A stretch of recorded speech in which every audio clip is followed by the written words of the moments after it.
This morning we're one of many counties across the state of California and across the nation who are using this special day to honor children who have lost their lives to violence of any type. So we believe all children deserve to live in a community that is safe and healthy and happy and allows them to thrive, one that's free of child abuse, neglect, and violence of any type. We know that violence has a lasting impact on the lives of children and the families and the community as a whole. So we use this day to bring in awareness, to join forces. Our community is strong. We ask everyone to join us in our attempt to bring awareness to this topic. And I have two speakers with us today. We'll start with Lieutenant Martin of Colusa Police Department.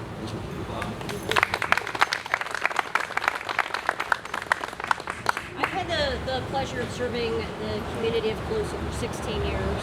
In 10 of those years, I've been a forensic interviewer where I've interviewed several kids that are victims of violence, sexual abuse, emotional abuse. But one young man I wanted to talk about today was someone that we lost many years ago that I went through a very pivotal investigation that changed me not just as an officer, but as an individual. On August 23rd, back in 2012, it was a warm summer evening, and our kids had just gone back to school for the very first day. And as I was starting my shift a little after 9 o'clock, I was driving north on 3rd Street and came across a young man just south of the intersection of Syox Street who had been shot.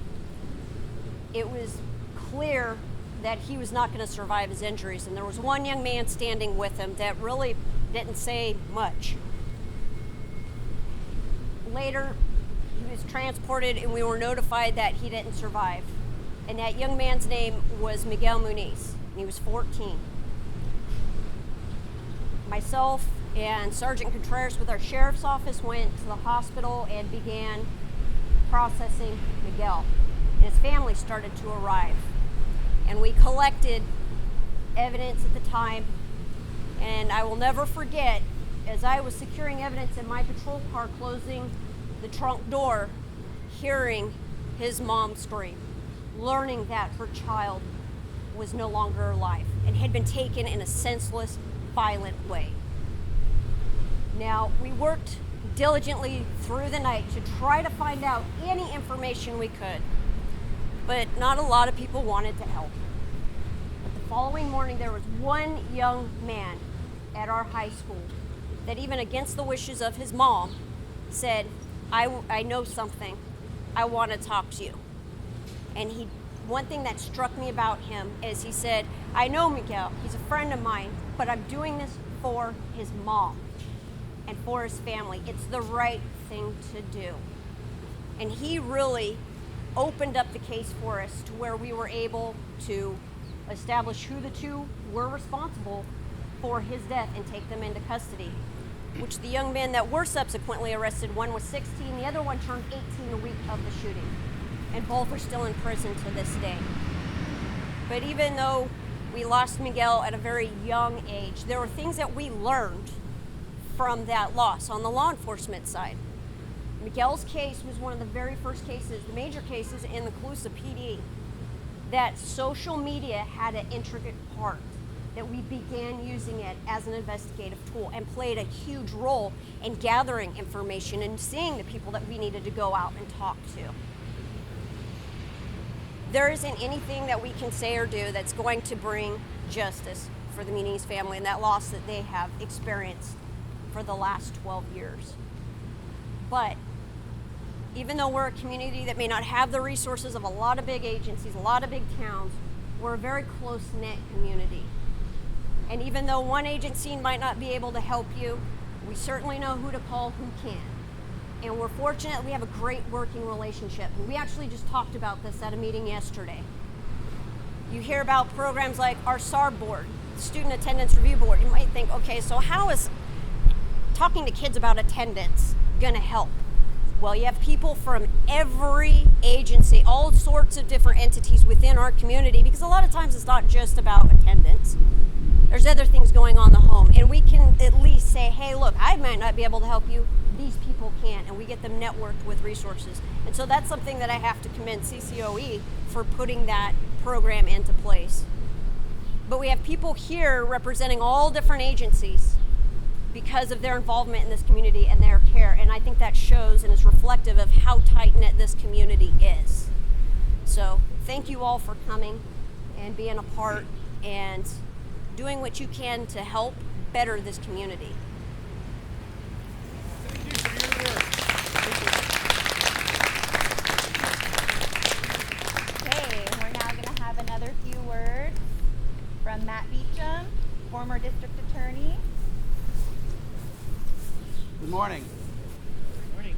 1 in 7 children last year, according to CDC, was abused or neglected in the United States of America. So I just want to leave you with a couple of thoughts how to try to avoid that. First thing is you try to teach your children they're never at fault. There are no secrets. There should be somebody that they trust that they can go to. Lots of times children look into themselves as to why did this happen to me? What am I doing that is making me a target? So they should never tell secrets, and you should tell them. There shouldn't be any secrets in your childhood. You know, you should always be able to tell mom or tell somebody, and you should have a number of people that they trust, that they can go to. There's nothing wrong with contacting law enforcement, and obviously adults, if they think something is wrong, even if it's not their family, they can always call law enforcement and tell them, you know, there's this situation next door, and we would like somebody to go at least talk to the family. So those are the two things. It's never their fault, and teach them that there's somebody that they can trust, that they can go to. One of the keys is supervision. And that sounds like stating the obvious, but supervision's become a little more complicated.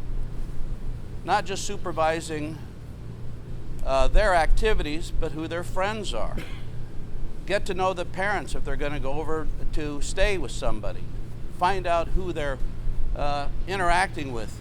And then more importantly, in the modern world, know what they're doing on the internet.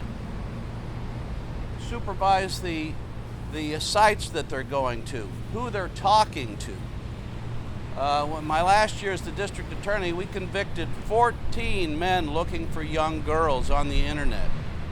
13 and 14-year-old girls that they were trying to become friends with, and it became sexual. So I want to leave you with one thought, and this is from Nelson Mandela, that a society is known by the way they treat their children.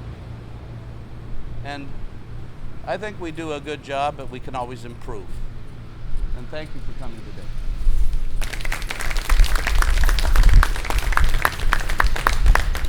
I would also like to thank our local VFW, Post 2441, for being here today. We're going to raise the Children's Memorial flag and have a moment of silence for children who've lost their lives to violence.